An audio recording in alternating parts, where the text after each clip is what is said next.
Hindi naman ako masamang tao, Nak. Ang hinahanap ko lang talaga, yung anak ko, si Buboy. At naisip nyo puntahan yung address ko. Hindi ka ba nag-iisip na baka niloloko lang kita? Ay, hindi naman. Kasi, andito ka. Yung kasing number ng anak ko, nasa'yo. Magkaibigan ba kayo? Ale. Edith Lazaro. Aling Edith, unang-una wrong number kayo. Akin tong number na to, postpaid. Bigay sa anong network, 4 na buwan na. Baka ho anak niyo unang may-ari. Recycled number, pero sa akin na po tong number ngayon Dili, kasi yung number na yun ang iniwan ng anak ko nung umalis siya ng Cebu. Wala akong pakiumalis na kayo. Sige na, layas! Pag inaantay mo. Ha? Bingi ka ba? Wala naman kasi akong pupuntahan Bago lang ako sa Maynila. Ngayon lang ako lumuwas dito. Lang yung buhay to, di ka na problema yan. Bakit ka ba kasi kumikilos ng walang kasiguraduhan? Ha? Walang plano. Sige na. Biglaan lang kasi anak Nagbagyo sa amin sa Cebu. Inanod yung bahay namin ng baha. Tapos yung asawa ko, tsaka yung 2 kong anak, at yung nanay kong 80 anyos, namatay sila. Dami mong sinasabi, O ito Abuloy. Sige na. Marami pa akong gagawin. Sige na. Ano?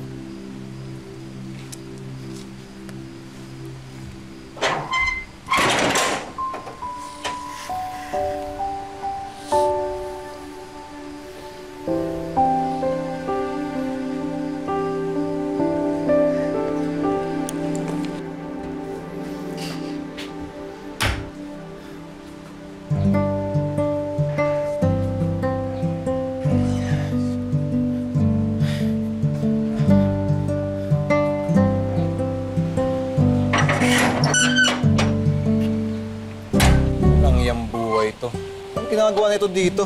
Ano ba? Di ka pwede mamatay dito. Grabing abala naman to. Ale, gising! Uy! Ale! Buti naman buhay ka pa. Bakit ka ba dyan natulog? Mandadami ka pa pag may nangyaring masama sa'yo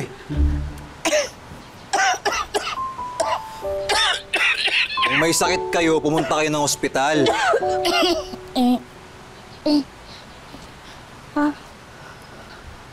Basa na yung pera mo paano ko makakapunta ospital?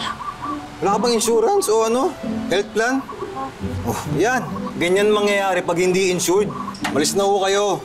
Patuloy niyo yung 500. Okay pa yan. Sige na. Alis na. Anak, baka naman pwede akong makiusap sa'yo. Baka naman pwedeng dito na ako makitira ba? Wala ka bang kasambahay? Pwede kita pagsilbihan. Walang bayad. Sige na, habang hinahanap ko yung anak ko. Alam ko na yan. Modus yan. Anak, tignan mo naman yung sitwasyon ko. Ikaw, ang laki ng katawan mo. Pwede mo naman akong saktan kung gagawa ako ng masama, diba? Anak, kahit awa na lang, tatanawin kong malaking utang na loob yun sa'yo. O sige, 2 araw lang Thank you ba? Sige na, babalik ako. Jogging lang ako. Oo, salamat, Nak.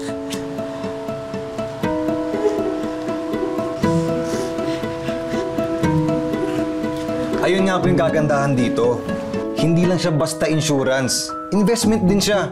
Kaya sigurado, lolobo po yung pera nyo. Kesa naman sa mga bangko na ang liit ng interest, di ba po?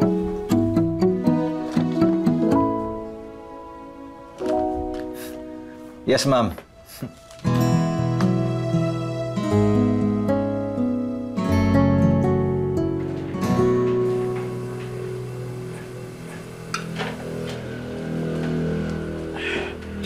Aling Edith, bakit yung ginamit yung brand yung kaldero ko?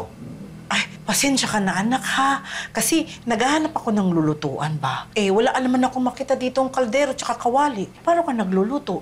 Di dapat kayo nangingialam ng gamit. Kaya tuloy na nga kayo Ano to? Bulalo. Ay, huwag kang mag-alala. Kasi hindi ko naman ginalaw yung stocks mo. Ha?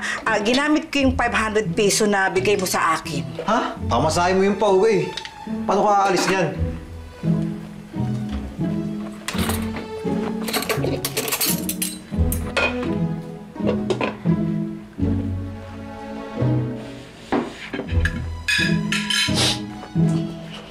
Hindi ka ba kakain?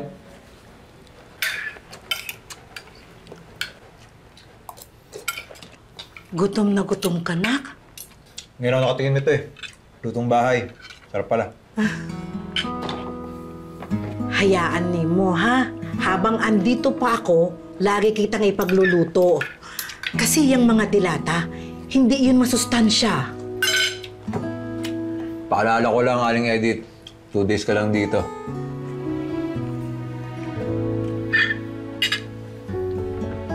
Sige na. Bukas. Sama ka lang maghanap kay Buboy. Para makaalis ka na agad.